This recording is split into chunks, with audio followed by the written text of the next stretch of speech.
Hi, my name is Peng. I'm a photographer and I am a travel addict. And today I'm going to talk to you about 5 things in your Mercedes Sprinter van that you think are broken but probably aren't, including why does your van keep asking you to stick things into its hole, or why your adaptive cruise control and traction control all suddenly turn off for no reason. Hint, it's probably not because your sensors are dirty. So let's go.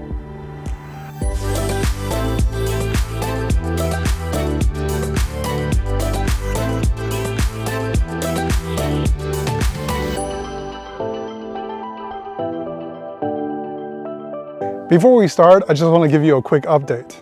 I know I've been slow to post new videos lately. That's because I've been traveling and backpacking in the wilderness for the last few weeks. It's summertime. The hiking season is short in the mountains and I got to take advantage of it. But I do have some wonderful stories to tell, hopefully in the near future, so subscribe if you don't want to miss those. For this week, I figured I'd do a quick video on the Mercedes Sprinter van itself. As you may know, my van is built by Storyteller Overland, but even if you have a van or RV from a different outfitter, as long as your van is based on the Sprinter and is equipped with the options I'm about to talk about, this video should still be relevant to you. Mercedes Sprinter is a complex machine, especially in this current VS30 generation, in which they crammed more sensors and features than ever before into it. Let's face it, Sprinter is by no means the most reliable vehicle out there, and I certainly am not trying to defend their quality in this video. But I have noticed that some frequent issues people complain about in various RV or Sprinter forums could just be normal behavior of the van or quirk in the design. So the purpose of this video is to let you know, if you encounter one of these following issues, don't panic, your van is probably not broken. And in no particular order, here we go.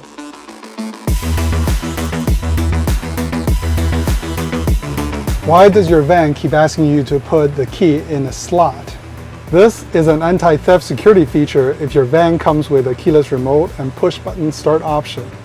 This message will only come up if you lock your van with the keyless remote and you move the key outside of the driver compartment at some point, and then you're trying to start the vehicle from the inside before you unlock the door, which is very common for us RVers since we live in a van. I know if I've done this before where I pulled over to a rest area to nap, lock the doors. When I wake up, I just jump right into the driver's seat and try to drive without ever unlocking or opening the doors. You see, when you lock the doors, you also arm the van's security. So when you try to start the engine, the van needs to be sure that it's not a thief who broke into your van that's trying to start the engine. It's asking you to put the key into this bottom slot to confirm that you are indeed the owner and have the key. So the solution to this problem is very simple. Just unlock your doors with your keyless remote, and then it should start just fine.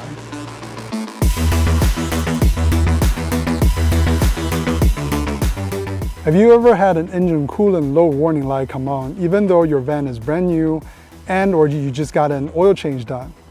Well, do you have a diesel heater in your van? What most people don't know is that some diesel heaters actually pull coolant from the engine bay to operate. If your dealer only fills the coolant to the manufacturer recommended line, which is molded into this container here, is not enough. So when you park your vehicle at an angle overnight and turn the diesel heater on, the next morning you'll probably get this warning. The solution is easy. Just tell your dealer to add more coolant. In fact, this is what my dealer did. They just used a marker and added a new fill line for the coolant tank.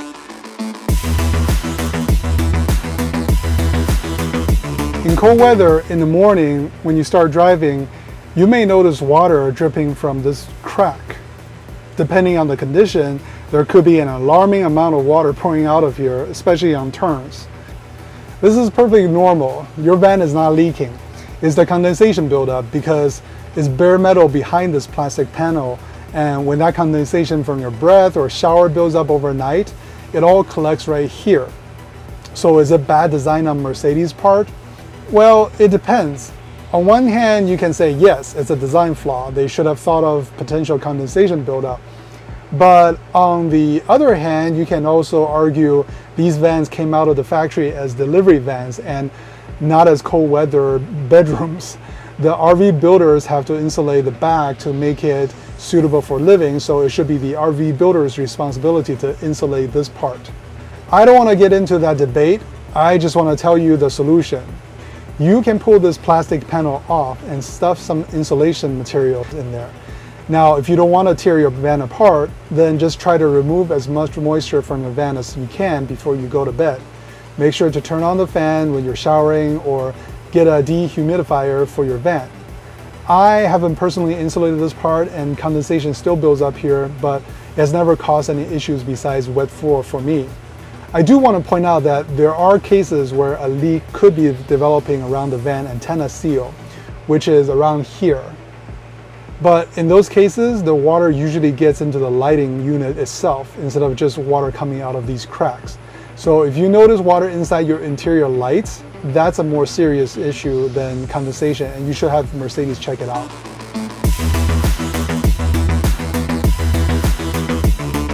Has this happened to you? You're driving along and all of a sudden your cruise control, your lane keep assist, and worst of all, your traction control all turns off and it doesn't come on even if you pull over and restart your van. Sprinter uses a combination of this sensor in the bumper and the cameras in the windshield for its adaptive cruise controls and safety features.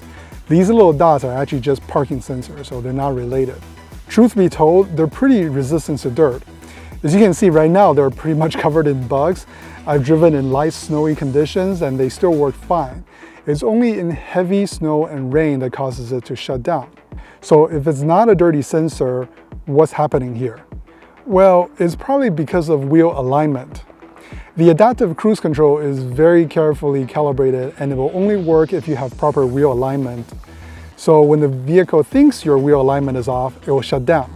Now you might be saying, I have properly aligned the wheels. Why is it still happening? Pay attention next time this happens. Are you driving across a section of really strong crosswinds? These vans are tall and very susceptible to crosswinds. When you have prolonged and strong crosswind, your steering might look like this. Your steering is constantly turned to one side to compensate for the wind, and after a while, the van will think your wheel alignment is off and shut down. So how do you fix this? Well, unfortunately, I don't work for Mercedes and I don't know how the system works, but fortunately, the system seems to be smart enough to reset itself without you having to do anything drastic like restarting the van or disconnecting the battery. I've noticed that once I drive through areas with stop-and-go traffic, the system seems to fix itself. Maybe it needs other vehicles in front of you to recalibrate the radar. I don't know. I'm just guessing here. But this process seems very random and there's no guarantee how soon that will happen. But every time it has happened to me, it has fixed itself within a few hours without any input from me. So is it stupid that this happens? Yes. Is it bad design on Mercedes' part? Absolutely. These fancy cruise control is supposed to make driving safer, but now strong crosswind means I might be driving for hours without cruise control or traction control. How is that safer? But ranting aside, this is how the Mercedes cruise control is supposed to work, so technically it's not broken. Now, I do want to stress that it's not just normal crosswind that will cause this to happen. It's usually prolonged crosswinds. Every time this happened to me, I've been driving through wide open areas in the West, like Utah or Colorado, where wind speeds were up to 60 to 80 miles an hour, and I had to keep the steering wheel turned just to keep the van going straight for miles and miles. So just normal crosswind conditions wouldn't cause this. My advice, just turn off cruise control when you are in these conditions. It's better to drive manually than to lose your traction control and other safety features. Of course, there's still the possibility that you might have bad sensors. So if this error is coming up in normal driving conditions and it doesn't go away for more than a day of driving, you should take it in to have the dealer check it out.